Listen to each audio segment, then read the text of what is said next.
Everyone, today I'm going to address the phase-out comments by our Prime Minister. If you live in Alberta, you've probably by now heard Justin Trudeau make his comments about the possible future phase-out of the oil sands, and it has caused an uproar. I'll get into whether that's justified in a minute, but let's do some quick statistics first. Now, the numbers I have found are from 2015, so bear in mind there's probably been some significant changes. According to 2015 numbers, there have been 151,000 jobs in the oil sands. It is the largest private sector in the country, and it has contributed $23 billion in the economy, or so about. So that's a lot of jobs for people across the country that all benefit from it.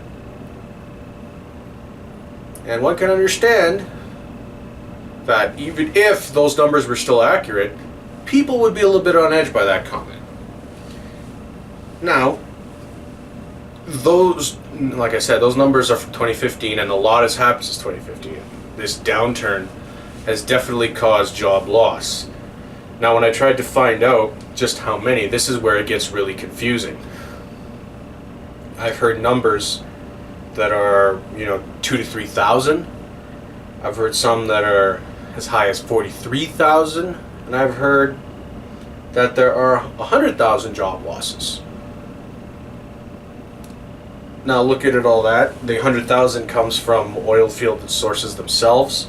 The 43,000, if I'm not mistaken, is from the labor force survey. So I will have the links to the research I've done down below, so you could take a look and decide for yourself. Personally, I find it confusing, and I'm honestly not sure which figure to believe. So, when we look at that reality where, let's just say, anywhere between 50,000 and 100,000 jobs have disappeared in the industry, yes, people should be on edge by that comment. Trudeau did, I personally find that comment could have been a reasonable comment, had the basis to be a reasonable comment, but he turned it into a bonehead comment. How did he turn it into a bonehead comment? It is very simple. It was an offhand comment buried in an otherwise unrelated answer. Somebody asked him about why he's pushing for pipelines, and he gave actually a very good answer that I've heard conservative premiers give about we have to get our product out to market. That was great. But when you mentioned the phase out, there were no details.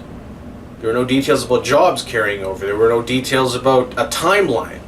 There was nothing that people could look to ease. Oh, that might not even be in my lifetime, or I'll be retired by then, or whatever.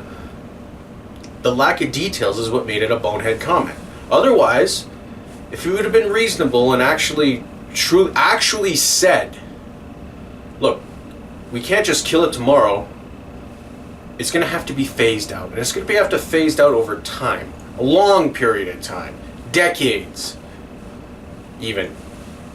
That would have been a reasonable answer, and people should have at least understood, okay, my job's not disappearing tomorrow.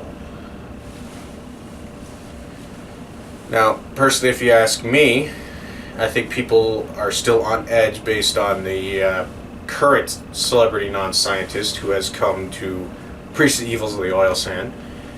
And Trudeau making this comment feels like essentially a 1-2 punch, where people are still reeling over that, and then they feel they took another hit, so now they really feel they have to lash out. So, personally, that's my take on that. However, I'll present some more facts that show just how boneheaded Justin Trudeau was in phrasing it that way with no details. Like, sure, we have alternative energy sources. Solar, wind, and water power, geothermal, they all exist today. They all could theoretically be used. However, they are nowhere near ready to replace our current power sources.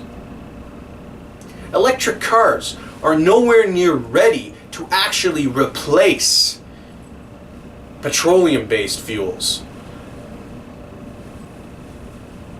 Electric cars are still pricey.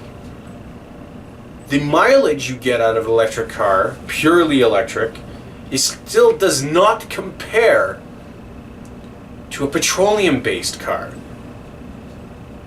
So although we do have alternate sources, they're just not ready yet.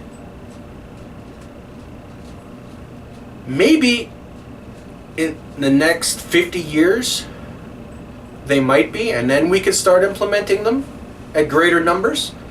But today, for the average middle-class family, middle-class single person, whatever, it is out of their price range. Some of us may want to have alternative energy. Some of us may want to build solar panels on our homes. Some of us may want electric cars, but we simply can't afford it. There is still a lot of work that needs to be done. We don't have the infrastructure in place to support electric cars. Our rest stops on the side of highways don't have plug-ins. Hotels don't have them. Most hotels, sorry. There are some that do, but most hotels don't have the electric car plug-ins. Gas stations don't have it. Restaurants don't have it. Any place that you could foresee to have these plug-ins don't have it. I know this is a broken record, but the infrastructure isn't there for renewables to fully take over yet. And if these politicians don't understand that, then quite frankly, they shouldn't be in politics. So, this is what's so frustrating with Trudeau. He says something that should be seen as completely reasonable and being above the fray, but he ends up turning it into a bonehead comment, which does more to hurt his cause than actually making a stupid comment. So, all in all, the oil field will be here for the foreseeable future. And even if it's not used to power our vehicles and power other things, there are still other uses for oil, so I don't see it fully disappearing altogether. We still need to make plastic somehow. That's just one example. So we should be able to rest on that the industry isn't going anywhere, regardless of what some bonehead politician wants to say. It's just, I agree, it is just frustrating hearing them make these uneducated, stupid comments, or making a comment that actually does sound reasonable, and taking it and making it ridiculous. Thank you so much for watching, and until next time.